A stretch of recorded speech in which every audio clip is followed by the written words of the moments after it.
Hey everyone, this is our quick little last screencast. I do apologize again for not being able to see everyone face to face.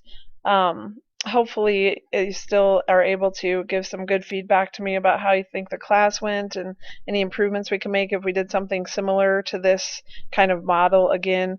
You'll get that opportunity when everything is sewn up. Denise Absalom, I'm sure, will send you the little course evaluation form to fill out. So I do hope you will add any suggestions that you have on that form if you have a moment, just to make sure that I can improve this any way that I can. As you can see, I'll make this quick, but TED Ed has changed considerably in the last few days even, and I actually waited until today to make this because I had heard that there was going to be sort of some unveiling of sort of a different look of TED Ed, and here it is in fact. So you can see that I'm logged in already.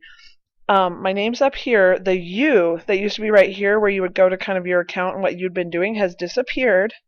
And the YouTube part has come down here. So to find YouTube videos, you click here. This part's the same, where these are lessons that were made by TED Ed with animators or in cooperation with TED Talks. But this is where you go to YouTube to find videos that you might want to flip into your own lessons. So if we take a look up here, then there are a couple things have been added. This little $3.99 tells me some statistics about my lessons. So you can see that there have been a lot of lessons completed over the course of our adventure together. So I congratulate you guys on all of your hard work. The feedback from students and educators I'll get to in just a moment. And then there's these different things about discussions, and these are discussions that have been added to various TED Ed lessons that I've made and the activity on those. And that's kind of what we're going to quickly talk about here because this is an entirely new feature. So you can kind of click here for sort of a quick view of what's going on in your TED Ed world. But if we click on the name, so now from now on, instead of clicking you, you'll click on your username. It will take you to your account. And that is going to show you kind of a similar thing to what we're used to seeing, but again, a little differently arranged. Now we again have some updates, and this will show you what's happened with different lessons, things that are going on, and you can see some of your names there. So that can kind of give you an idea of what people are doing on a timeline kind of basis. It will show you that in the lesson too when you look at the statistics when the student completed it, but that kind of gives you more of a timeline approach to it. And then what we were used to seeing over here on the side has come to here, where in my case I've looked at 2 lessons, I've started 4, I've completed 5, I'm working on 1, and I'll show you that in a second. And then these are the ones that I made for our class that have actually been finished and they're completely flipped and whatnot. So I can navigate back and forth depending on what I'm doing. I think this would be a good option to show students. Like here you can see what you've done, what you still need to finish, especially if they're only starting lessons that they need to complete. They'll be able to keep track of that really well using those 2 options there. So if I do click here, then this is the lesson I just want to use as an example to show you this discussion option, and then a couple other changes that have been made to how you flip lessons on TED Ed. So we'll click here, and you won't be able to watch this video through this lesson because I'm making a screencast just using the interface. But this video called Learning to Change, Changing to Learn is a YouTube video that if you have a few moments, actually 5 minutes and 37 seconds, I would recommend that you maybe look it up. Even though it's 5 years old now, the people in it are just kind of talking a little bit about how they feel like technology is going to change education. And I think some of what they have to say is really sort of thought-provoking. And it is true that it's still important. Not all of it has even come to fruition yet, even though it's been 5 years already. And it's just kind of an interesting little video to get you thinking about all this. So again, that's sort of just a little plug about something that you might take a few moments to take a look at. But you're not going to be able to watch it through this video. And then I added this as since this is what you'll see as your flip. So still have a Let's Begin section. This is where we add our introduction of some kind, put in any links that kids need to use before they dive in, etc. The watch is, of course, mandatory because that's why we would use TED Ed, is because there's a video involved. Now you can see that Think is grayed out here. That's because I've chose to exclude it. You can see exclude here, exclude, exclude. This one says include because I already clicked exclude, but I can change that. I can go back where the think is the same. I can add multiple choice questions. I can add open answer questions. When I have multiple choice, I can add a video hint. So this feature is pretty much unchanged from their new updates. But I can, if I just wanted to use the discussion tool, or I just wanted students to be able to watch a video, maybe hit up a few links, and then we can add a and finally to, okay, tomorrow bring this with you to be ready to talk about what we've done here. That might be really a great tool for you to use, where again it's all contained on one place, but you don't have to quiz them at that time necessarily, or you don't have to have them have open answer questions. It can just be watch the video, look at these other things, and come to class ready to do this tomorrow. And so I do think it's interesting and good that they've offered the opportunity to include or exclude all of these different options other than the video. So we're actually going to exclude the think because we're not doing that this time, and I'm actually going to exclude the dig deeper because we're not going to look at additional links. It's just that I wanted to show you this discussion tool, and this is the only tool we're going to be using. And then if we want to add an and finally, again, you can still do that. But in this case, because I will sum up what I have to say here, I'm going to leave that out as well. And so I only have these two things that are going to be contained in this lesson.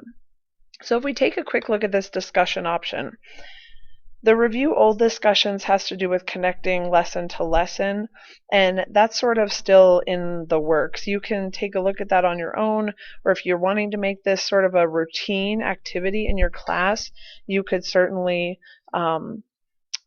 research this a bit, but there's options to carry over discussions from your other lessons when you look at them. We're going to add a new discussion, and it's going to be a teacher guided one. And so you can see I've already added one. So this is TED Ed as an interface, because in our discussions on this lesson, I just want us to talk a little bit about what we thought about TED Ed, because that was one of my intentions of our get together. And then, as I mentioned in the email, the other tools, the ones that we actually learned about via TED Ed, we're going to deal with those in a different way. And so this is just a little opportunity for us to chat about TED Ed and its potential and both pitfalls and benefits. So I added one discussion. You can see I can kick it out if I don't like it, but I can also add another one. So if this one is about TED Ed as an interface, perhaps I'll add a discussion about student use of TED Ed and what you think the problems or benefits would be of student use. And this is, in fact, that's where I'd put this explanation. So you can see I can begin to type the question there, and then you can add that discussion for the students to respond to. So I finished my question there.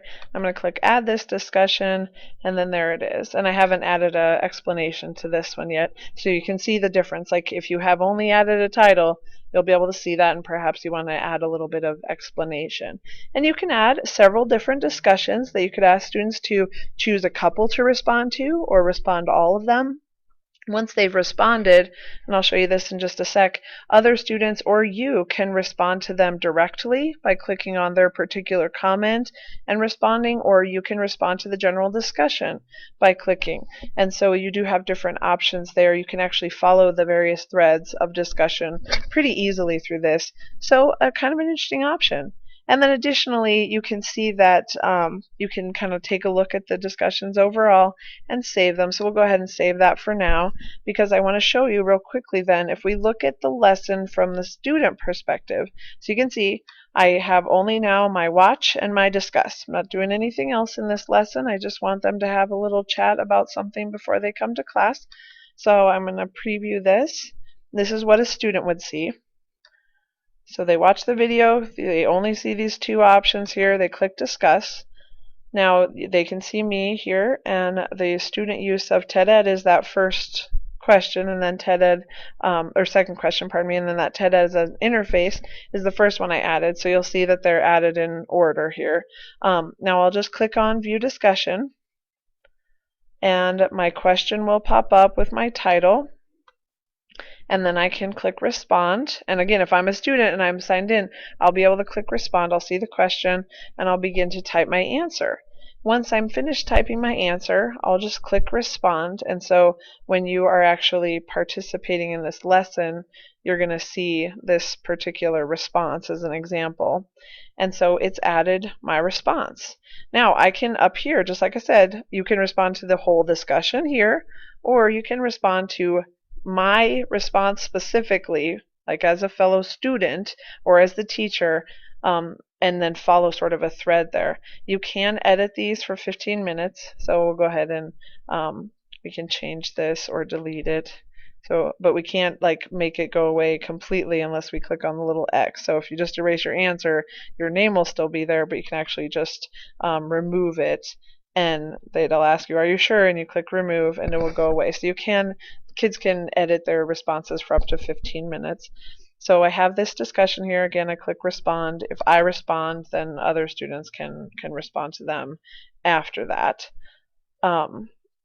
Once you are done responding, then you don't have to save or anything like that. It automatically saves, and then you go back to all guided discussions, and you can add your response to any others. So again, if you do require your students to respond to all three or whatever, then that's how they would navigate that. They additionally can start discussions of their own as students. And so that might be an interesting facet to ask students to ask the probing questions, or ask the questions to each other to kind of see what they would come up with, but they are allowed to start discussions on their own. Although this isn't moderated, it is something where you have to be signed in to respond. So it's not going to ask you to approve every response that is made before it appears. It will automatically show up just like you just saw.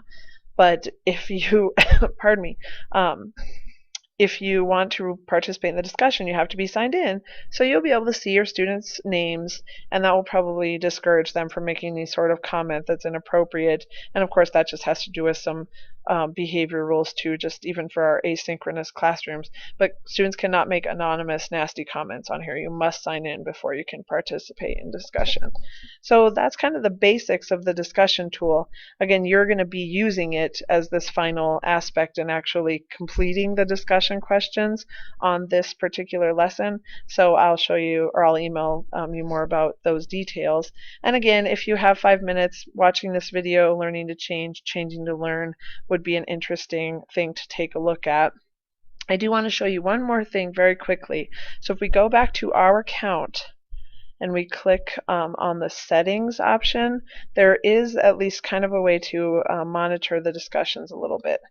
So if you click on settings, it's going to take you to this option set up right here.